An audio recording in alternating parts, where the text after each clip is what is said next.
watching her say I'm cold, watching my mom say I'm cold, and we can't do anything. I can't do things what I normally do. I can't go in the shower. Can't do anything. It is terrible. Oh dear. You just don't know what to do.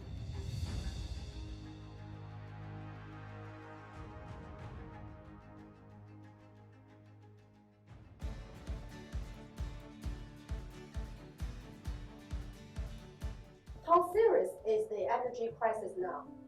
What was the energy bill in the past and what it is now? It's getting on for something close to about a quarter to a third of my take-home pay. So it was half that previously. And in this country, there's an accepted measure of fuel poverty, which is if you're spending more than 10% of your income on energy costs. Now, by that definition, I have fuel poverty. There's a phenomenon here known as heat or eat, which means that people have to choose between whether to heat their homes or to feed themselves, but can't afford to do both.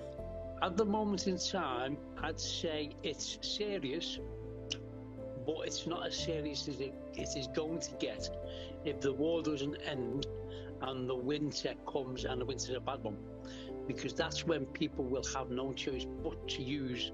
The people will be in a position where they will have to use the boilers, they will have to use the gas, they will then have to pay the high prices. So it's going to get bad if the winter's bad. If it's a mild winter, it'll be better.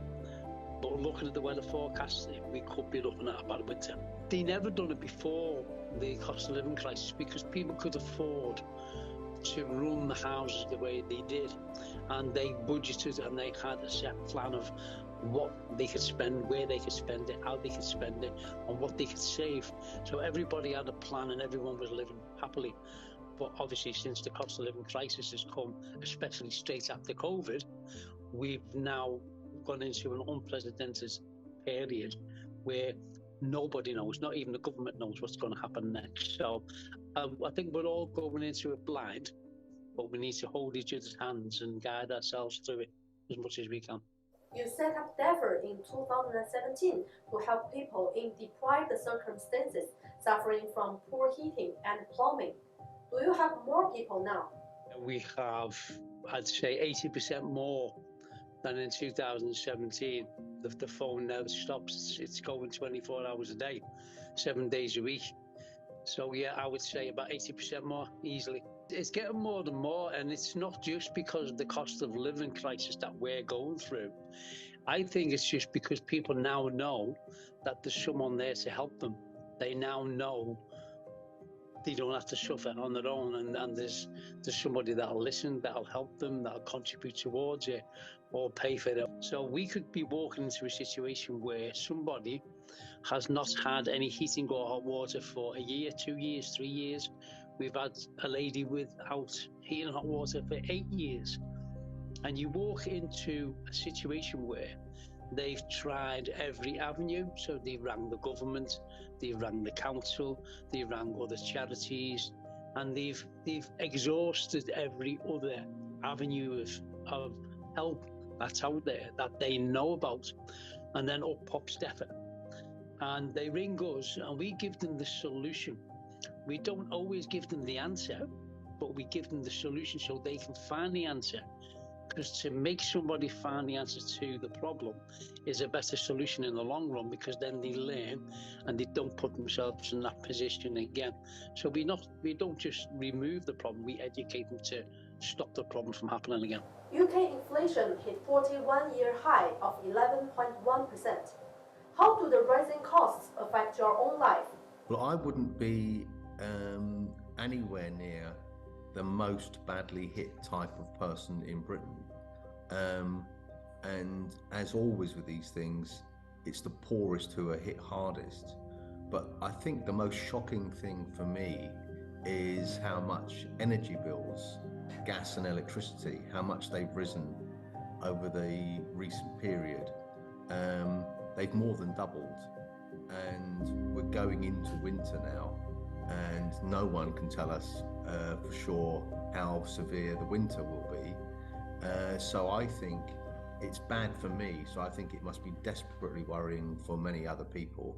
Do you think changing the Prime Minister could solve the problem? No, I don't think any politician in this country, no matter who they are, no matter what party they're from, will have the answer to the problems that we're facing now. So it could be Conservatives, Labour, Lib Dems, the Greens, Independent, it doesn't matter. I don't think any of them have got a clue what they're doing. I don't really think any of them should be in the job that they're in, but that's my personal preference. But I don't think any of them knows. No. The rising cost of living is not just the war in Ukraine. It's not just that to blame.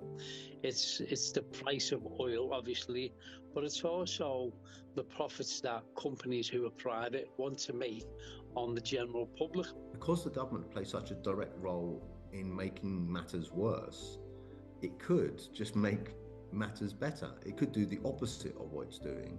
It could have genuine windfall taxes. It could force by regulation prices to be lower.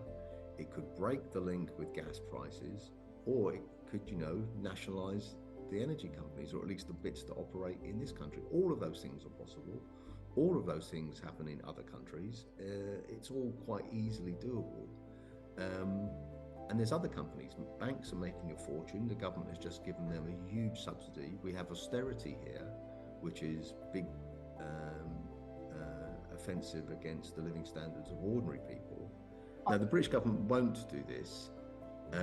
They're quite committed to this project, which is really what I would call an Americanization project.